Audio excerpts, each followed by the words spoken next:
Assalamualaikum warahmatullahi wabarakatuh. Perkenalkan, nama saya Dika Arman Juliansyah dari Universitas Mercu Buana. Hari ini saya akan mempresentasikan tentang intensi pajak untuk wajib pajak terdampak pandemi coronavirus disease 2019. Pemerintah beri intensi pajak bagi masyarakat terdampak COVID-19.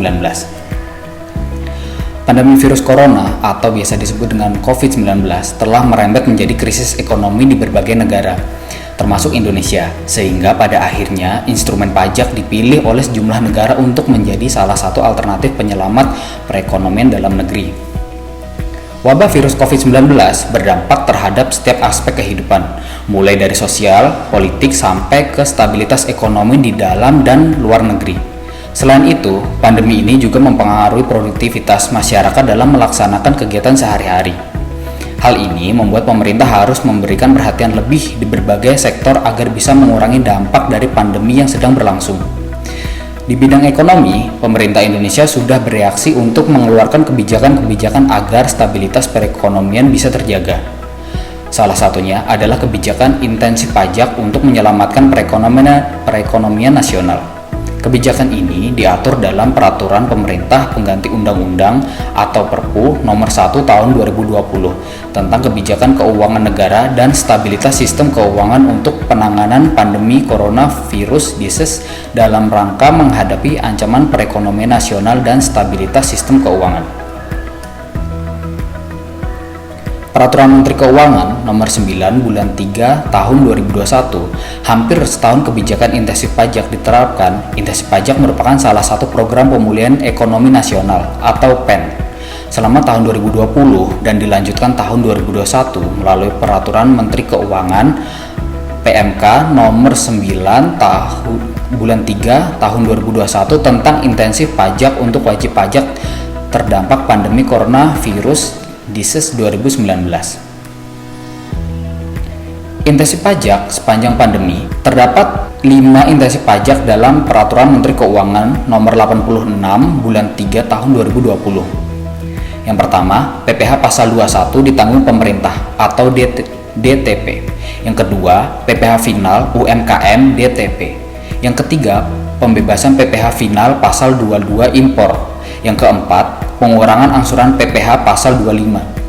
Yang kelima, pengembalian pendahuluan PPN sebagai PKP berisiko rendah bagi wajib pajak yang menyampaikan SPT masa PPN lebih bayar restitusi paling banyak 5 miliar.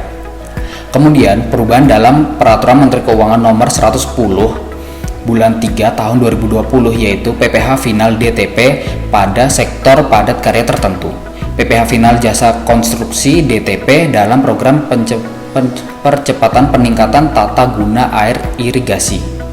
PMK ini berlaku sejak diundangkan sampai dengan masa pajak Desember 2020. Fasilitas pajak lainnya.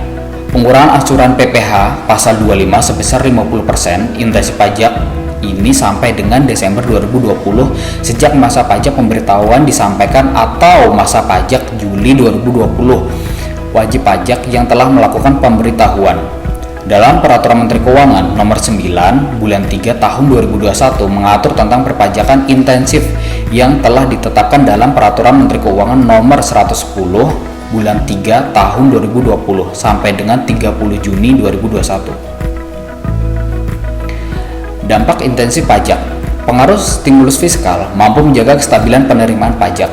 Meskipun terkontraksi, penerimaan pajak dari bulan ke bulan menunjukkan peningkatan.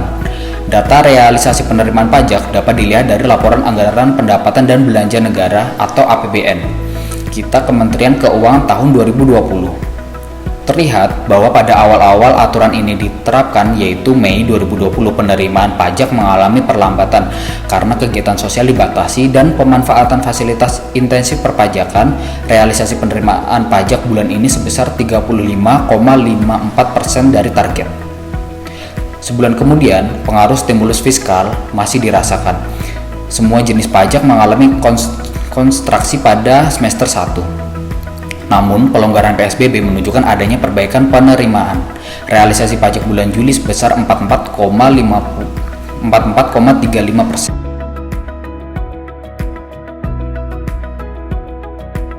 Sekian yang dapat saya sampaikan untuk saat ini.